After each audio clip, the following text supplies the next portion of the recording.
Assalamualaikum warahmatullahi wabarakatuh.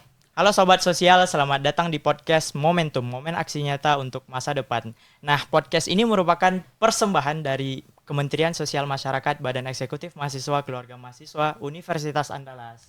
Nah, podcast ini hadir sebagai wadah diskusi inspiratif tentang pengabdian masyarakat yang berdampak nyata, bukan hanya sekedar formalitas. Betul sekali Vira. Nah, tema dari podcast kita kali ini yaitu kita akan mengangkatkan sebuah tema yang menarik nih Vira. Nah, apa sih pengabdian itu? Pengabdian itu serius, bukan sekedar foto dan laporan kegiatannya saja Vira. Ini sebuah tema yang menohok ya Vira ya. Iya banget lagi, apalagi karena sejatinya pengabdian itu tentang dampak, bukan hanya tentang laporan kegiatan dan foto di sosial media saja. Benar Vira. Nah Vira, tapi sebelum kita lanjut ke podcast, kita belum perkenalan Vira. Oke. Oke, podcast ini akan kami pandu Sobat Sosial dengan aku sendiri, Raihan Maskudi, dan teman aku. Mokfira Sabrina. Nah, di sini kami tidak hanya berdua teman-teman Sobat Sosial, kami ditemani oleh seorang narasumber yang luar biasa ya Vira. Ya, betul sekali. Narasumber kita kali ini adalah mantan Menteri Sosial Masyarakat BEM UNP. Benar sekali. Mungkin kita boleh berkenalan dengan abangnya dulu ya Vira. Boleh Bang diperkenalkan dirinya dulu Bang. Oke, halo teman-teman semua. Perkenalkan nama saya Muhammad Fikri Al-Fateh, biasa dipanggil Fateh. Saat ini sudah menjadi demisioner dari Menteri Sosial Masyarakat BMKMP 4.5, dan saat ini juga sedang berada di semester 8 tepatnya dengan Prodi Sastra Indonesia. Nah, salam kenal nih Bang Fateh. Nah, mungkin Abang adalah seorang ex dari Menteri Sosial Masyarakat BEM UNP nih ya Bang. Nah Bang, boleh diceritakan sedikit bagaimana peran dan tanggung jawab Abang sebagai Menteri Sosial Masyarakat di BEM UNP itu Bang? Oke, mungkin kalau ditanya sebagai peran nih, yang seperti kita ketahui, Menteri dari Kementerian Sosial Masyarakat merupakan salah satu tanggung jawab besar ya. Apalagi memang saat ini kita sedang berkuliah juga, namun dengan menjadi Menteri Sosial Masyarakat bagi saya itu suatu tantangan yang pertama, terus suatu hal yang menarik juga, karena memang pada awalnya saya mengikuti, sedikit bercerita ya, mengikuti kepengurusan ini karena gabut sih sebenarnya. Tapi akhir dari kegabutan tersebut akhirnya bermuara menjadi menteri. Wah, jadi ini gabut yang bermanfaat Masya kita sebagai Allah. mahasiswa ya Bang. Gabut berdampak sih. Gabut berdampak, betul sekali Vira. Nah, jika ditanya masalah peran sebagai menteri nih, tentu peran seorang menteri itu harus mengkoordinir setiap baik itu anggota-anggotanya ataupun setiap angkatan muda yang ada. Nah, mungkin bagi saya Sosmas BMKM UNP ini bukan hanya seolah organisasi saja, namun bagi saya itu sebuah rumah tentunya, karena memang di sini saya membranding diri kepada anak-anak, kepada semua staf, bahwa saya itu abahnya, saya seorang bapaknya gitu, dan sekretaris menteri saya itu sebagai umahnya gitu. Jadi memang di sini kami berperan sebagai bagaimana seorang bapak mengayomi anak aja gitu. Jadi memang mendapatkan keeratan pada keluargaan pada kementerian ini. Jadi diistilahkan sebagai sebuah keluarga lah ya Vira, Kementerian Sosial Masyarakat sebagai sebuah keluarga gitu. Agar nanti dapat bondingnya Yeah. dan bekerja lebih terasa ikhlas dan gimana ya, karena berperan sebagai keluarga kayak kita senang menjalankannya ya Bang. Iya. Oke, nah kan tadi tema kita mengangkat tentang pengabdian itu serius nih Bang. Nah, boleh menurut Abang apa sih pengabdian masyarakat menurut Abang itu sendiri? Oke. Nah, jika bercerita mengenai esensi sebuah pengabdian, tentu tidak terlepas dari sosok mahasiswa itu sendiri, bukan begitu? Nah, dengan adanya peranan mahasiswa dalam mengelola, dalam berkegiatan pengabdian, juga menjadi salah satu pendorong akan adanya agen of change atau agen perubahan itu sendiri di tempat-tempat yang memang tempat yang tidak pernah dikunjungi orang. Nah, terkhususnya kepada pengabdian di tempat-tempat 3T. Nah, seharusnya sebagai mahasiswa kita bisa mengimplementasikan nilai-nilai kehidupan yang telah kita dapat selama berkuliah untuk kita aplikasikan kepada masyarakat setempat atau masyarakat di tempat pengabdian. Nah, terdapat beberapa poin yang harus diketahui nih.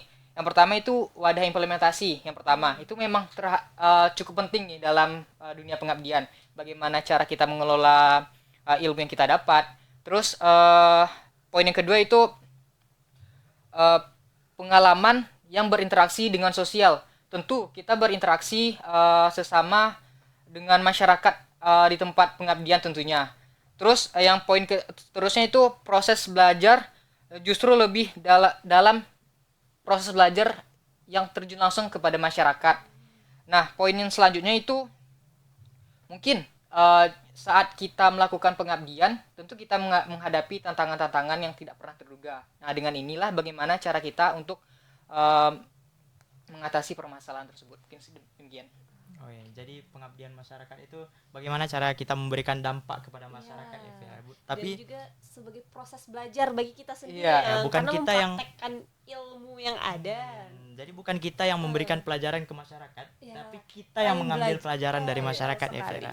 Nah, Bang, dari definisi ataupun pengertian pengabdian masyarakat menurut Abang tadi kan, Bang. Nah, mungkin Abang ini juga sudah banyak melakukan kegiatan-kegiatan pengabdian masyarakat gitu, Bang. Mungkin boleh Abang ceritakan mengenai pengalaman Abang mengenai pengabdian masyarakat gitu, Bang. Dan pengabdian apa yang paling berkesan menurut Abang gitu, Bang? Oke. Mungkin sedikit bercerita ya. Saya telah mengikuti pengabdian ini sebanyak 4 kali. Dan tiga di antara itu berasal dari Kementerian Sosmas dan satu di antara itu mengikuti kegiatan KKN. Nah, saya akan bercerita mengenai pengabdian 3 pengabdian yang berada di Sosmas. Yang pertama itu saat pengabdian pertama saya itu saat mengikuti ekspedisi kampus Kuning Batik yang pertama. Itu tepatnya berlokasi di Jorong Kapujan di Kabupaten Solo. Nah, untuk lokasinya di sini nih, lokasi di Kapujan ini cukup menarik sih, cukup menjadi tantangan juga bagi kami tentunya. Di sana lokasinya itu akses jalan ke sana cukup ekstrim. Namun semangat dari anak-anak siswa dan anak-anak yang berada di sana itu cukup tinggi. Semangat belajar mereka, semangat bagaimana cara mereka pandangan keluarnya itu berprosesnya, dan semangat untuk menggapai cita-cita mereka. Nah, pengabdian yang kedua nih di Jorong Data. Ini berada di Kabupaten Agam. Nah, untuk pengabdian yang kedua ini cukup menarik juga karena memang bagi saya Jorong Data ini merupakan surga tersembunyi nih. Karena memang dengan pemandangan yang lumayan bagus, lumayan cantik lah bisa dibilang, namun tidak banyak yang mengetahui bahwa Jorong Data ini ada, karena memang lokasinya itu agak sedikit masuk ke dalam sih kemarin. Terus yang ketiga, pengabdian yang terakhir di sosial masyarakat ini itu berada di Jorong Palangkitangan, Kabupaten 50 Kota. Nah, untuk pengabdian yang terakhir ini bagi saya cukup meninggalkan kesan juga, karena memang di sini bonding mungkin bonding kami kepada masyarakat juga mungkin kerasa mungkin ya, karena memang tidak hanya teman-teman saja dari volunteer saja yang merasakan bahwa kedekatan sama masyarakat, namun masyarakat juga merasakan kedekatan kami kepada masyarakat tersebut. Dan lebih epicnya nih kemarin, lebih kalau bercerita di 3 pengabdian yang masyarakat itu pas mengantarkan kami pulang cuma di Jorong Palangkitangan. 2-nya itu cuma anak-anak aja sih yang ngantar kami pulang gitu. Yang ketiga ini lumayan lah, mereka tuh merasakan bahwa kami itu pergi dan gimana ya, perpisahannya itu terasa ya, Bang. Iya, seperti itu. Karena kita sudah melaksanakan pengabdian berhari-hari di sana, jadi kita sudah membentuk ikatan kekeluargaan satu sama lain gitu kan. Benar. Oke, baik. Nah, kan dari yang abang ceritakan di 3 pengabdian tuh kayak seru tuh, semuanya tuh seru. Nah apakah benar tuh bang? Dan kami yang baru-baru ini melihat di sosial media tuh kayak selalu seru juga gitu. Apakah keseruan itu benar-benar ada atau di balik layarnya berbeda lagi, atau gimana sih realita yang terjadi di tengah-tengah pengabdian Ya, itu? apakah sama realitanya dengan kondisi di lapangannya ya, Iya. Vira? Oke, nah jika bercerita mengenai di media sosial dengan realita nih tentu berbeda ya. Nah, mungkin dari ketiga pengabdian tersebut banyak realita di lapangan yang tidak sesuai dengan apa yang kami harapkan, apa yang kami susun sebelumnya. Seperti di pengabdian yang pertama itu memang kami tidak expect memang seperti itu lokasinya. Terus yang kedua juga bagaimana cara mengontrol emosi antar sesama juga perlu. Terus yang ketiga bagaimana rencana-rencana awal memang harus dipersiapkan dengan matang. Karena sedikit bercerita pada excoming yang ketiga itu kemarin pada Desember kemarin tuh awalnya tuh kemarin kan kami itu rencana itu pelaksana itu pada bulan November nih. Nah, tapi karena dengan adanya satu dan lain hal maka diundur pada Desember awal. Dan itu bertepatan dengan anak SD siswa sekolah dasar itu lagi ujian. Nah, bagaimana cara kami dengan adanya permasalahan ini, problem solving ini mengatasi siswa dari sekolah dasar ini lagi ujian, sedangkan kami mempunyai proker untuk ke sekolah kami mengajar. Nah, itu kami mencari solusi bagaimana nih cara untuk mengatasi hal ini. Kan memang dari awal harus seperti ini, plan A. Nyatanya di lokasi ada plan-plan berikutnya nih. Jadi memang kita harus mematangkan setiap plan-plan yang ada. Terus realita yang ada nih, mungkin bisa dibilang kurangnya dana. Mungkin itu cukup menjadi salah satu masalah yang cukup umum ya kalau kekurangan dana. Nah, ini juga menjadi salah satu terkendala kami juga kemarin. Namun dengan adanya baru membaur antara panitia satu sama lain dengan menjadi mencari solusi apa yang terbaik untuk kegiatan kita harus tetap berjalan nih walaupun dana kurang, dana minim tapi dampak harus maksimal. Itu yang kita mau. Terus masalah internal yang ada nih, yang ada dalam tim, mungkin permasalahan internal yang ada dalam tim adanya cekcok nantinya di lapangan, mungkin adanya rasa kurang tenggang rasanya, mungkin yang seperti ini harus dikelola pribadi masing-masing. Bagaimana cara mereka untuk menyelesaikan permasalahan yang ada dalam diri mereka tanpa harus melakukan perdebatan yang ada di lokasi. Terus mungkin rencana-rencana yang seperti itu harus dimatangkan terlebih dahulu, adanya plan A, plan B sampai plan Z nanti. Berarti kan kayak realitanya sebenarnya yang terjadi di lapangan tuh tidak seindah juga yang ada di media sosial. Juga banyak hal-hal, dan dari situ juga kita belajar sebenarnya kan bang, bagaimana mengelola emosi juga, bagaimana untuk perencanaan sebuah pengabdian itu harus secara matang agar realita yang kita dapatkan nanti tidak membuat kita keteteran juga ya. Nah ini bang, tadi kan abang juga sudah bercerita bagaimana realitanya ketika kita di pengabdian masyarakat gitu bang. Nah mungkin ada sebuah permasalahan atau problem juga bang, yang mana masyarakat di tempat kita pengabdian ini terkadang ya bang, ini terkadang ya tidak menerima kita dengan baik gitu bang. Terkadang orang-orang masyarakat di sana menganggap juga kita formalitas saja untuk melakukan pengabdian ke desa mereka gitu. Anggaplah begitu bang. Nah dari abang sendiri bang, gimana sih cara pengabdian masyarakat yang kita lakukan ini nggak hanya sebuah formalitas saja gitu bang, nggak dianggap sebagai sebuah formalitas gitu bang. Terus gimana caranya menjaga kegiatan sosial kita ini supaya berdampak kepada masyarakat di tempat kita pengabdian gitu bang. Nah Jika ditanya mengenai bagaimana cara untuk pengabdian kita ini cukup terlihat, cukup ternotis sama masyarakat, tentu kita harus melakukan terlebih dahulu mengenai pahami dulu kebutuhan masyarakat yang ada di lokasi. Observasi terlebih dahulu, apa permasalahan mereka, apa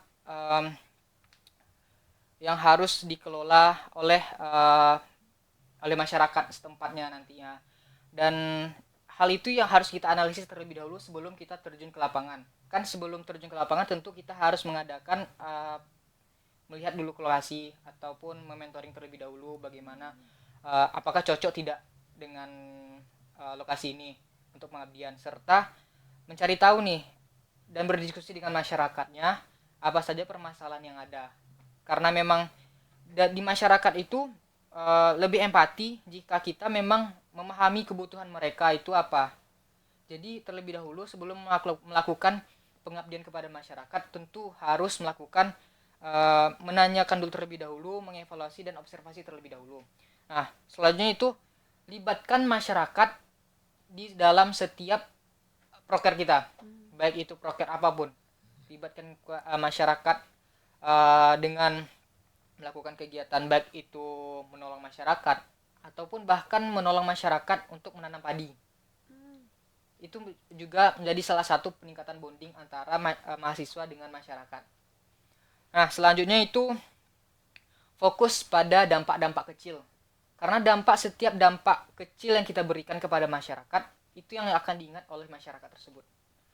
Selanjutnya itu kita juga perlu berkolaborasi dengan perangkat-perangkat desa, karena memang yang memegang suatu peranan itu kan perangkat desa. Jadi memang harus adanya itu memegang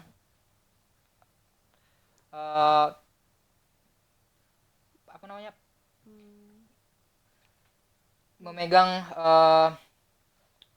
kepercayaan dari perangkat desa, mungkin seperti itu. Oke, Bang. Berarti kan kayak kita tuh harus paham dulu nih kebutuhan masyarakatnya, dan kita harus melibatkan dia dalam setiap program, dan juga fokus pada dampak-dampak kecil karena itu akan sangat berarti bagi masyarakat nantinya. Itu sebuah tipsnya teman-teman. Ya. Oke. Nah, kan selama pengabdian juga Bang, dan juga sebagai seorang menteri sosmas pasti ada nih tantangan-tantangan besarnya dalam menghadapi banyaknya kepala yang ditemui, banyaknya orang yang ditemui, banyaknya masalah-masalah yang ditemui. Nah, apa tuh tantangan besarnya dan bagaimana Abang mengatasi tantangan-tantangannya? Nah, jika berbicara mengenai tantangan, kata pepatah kan rambut aja yang sama, pikiran itu berbeda. Nah, hal ini tentu juga berada pada setiap orang yang saya temui, karena memang pikiran-pikiran manusia tidak bisa kita kontrol tentunya. Nah, dengan adanya bonding antar sesama, baik itu antar stafnya maupun antar volunteer dan panitia lainnya, itu juga memberikan dampak yang baik nih, bahwa kegiatan kita bisa berjalan dengan baik. Tentu kita terlebih dahulu harus membonding antar sesama, baik itu antar anggota, antar staf maupun antar volunteernya nanti di lapangan. Setelah itu bagaimana cara untuk agar setiap anggota itu tidak kabur-kaburan, dengan cara memberikan sedikit hadiah ataupun apresiasi kepada mereka bahwa apa yang mereka lakukan itu terbaik gitu. Terus jangan sampai setiap anggota itu pasti ada titik jenuhnya dong. Nah, bagaimana agar titik jenuh itu tidak menjadi mereka untuk bosan untuk datang ke acara-acara kita mungkin. Terus kita juga perlu memisahkan permasalahan antara permasalahan pribadi dengan permasalahan secara program dan di internal suatu organisasi. Terus kita juga perlu nih memahami setiap orang itu mempunyai sisi pandangan serta sisi skill yang berbeda dan tugas yang berbeda. Kita harus pahami dulu jika seandainya si A tidak bisa melakukan ini, tidak mungkinlah kita paksa untuk melakukan hal tersebut. Jadi lebih dikotak-kotakkan lagi, ini harus bisa ini harus bisa ini gitu. Terus libatkan setiap anggota dalam pengambilan keputusan. Itu yang perlu, karena dengan adanya mereka mereka merasa ada, jadi mereka merasa masih dibutuhkan gitu. Seperti itu. Jadi cukup banyak ya tantangannya Iya. sebagai pemimpin dari Kementerian Iya, Sosial Masyarakat dan ini, bagaimana Vera. menjaga keharmonisan dengan Benar anggotanya sekali, juga. ya. Nah, Dan tadi ada diantaranya membentuk bonding tadi ya Bang, terus iya. ada juga memberikan apresiasi Apresiasi. kecil lah kepada setiap anggota yang ada gitu. Terus juga ada tadi melibatkan setiap anggota di dalam setiap kegiatan-kegiatan yang dilakukan oleh sosial masyarakat BEM UNP gitu ya Bang. Nah mungkin ini terakhir ya Vira ya, harapan Abang di pengabdian masyarakat ke depannya seperti apa gitu Bang? Nah, harapan saya untuk pengabdian kepada masyarakat, kegiatan yang bermakna merupakan kegiatan yang berdampak kepada masyarakat. Dan kegiatan yang berdampak kepada masyarakat itu adalah kegiatan yang dirasakan oleh masyarakat. Mungkin kegiatan kita hanya berjalan beberapa hari, mungkin hanya 7 hari atau paling lambat 30 hari dalam melaksanakan KKN tentunya. Nah, mungkin kegiatan-kegiatan itu mungkin tidak banyak yang tidak dirasakan oleh masyarakat. Namun hal-hal dampak-dampak kecil yang kita perbuat kepada masyarakat itu yang terus diingat oleh masyarakat tersebut. Mungkin itu sih. oke, berarti kita harus memberikan dampak kecil sebanyak mungkin untuk masyarakat, karena itulah yang mereka ingat, bukan dampak besar tapi hanya sebentar gitu ya, tapi Iya. dampak kecil yang membekas. Benar Oke. sekali Vira. Nah mungkin satu lagi sih Bang, closing statement kami minta dari Abang untuk itu Bang. Nah, mungkin untuk closing statement, kita tidak harus melakukan hal besar, cukup hal kecil namun dengan hati yang besar. Mungkin seperti itu. Oke, itu Sangat menyentuh sangat ya. menyentuh hati kita ya Vira, Iya. sebagai jiwa-jiwa yang suka terhadap pengabdian Oh, masyarakat gitu iya, ya Vira. betul sekali. Nah, sangat luar biasa ya obrolan kita di podcast kali ini ya sobat sosial, yang mana kita pada podcast kali ini mendapatkan banyak insight-insight dan juga harapannya kita bisa menerapkan pelajaran-pelajaran yang telah kita terima tadi di pengabdian masyarakat yang akan kita lakukan ke depannya gitu ya Vira ya. Betul sekali, Rehan. Nah, semoga podcast ini dapat menginspirasi sobat-sobat sosial sekalian, dan juga untuk lebih serius lagi nih dalam pengabdian masyarakat dan memberikan dampak nyata, walaupun itu kecil tapi itu akan memberikan bekas yang luar mendalam. biasa Iya. ya Vira ya. Oke, baik, mungkin terima kasih Makasih, kita Bang. ucapkan atas kebersamaannya, atas obrolannya hari ini Bang. Dan juga terima kasih untuk sobat sosial yang sudah mendengarkan podcast kali ini. Sampai jumpa di episode selanjutnya. Ya, sampai jumpa sobat sosial.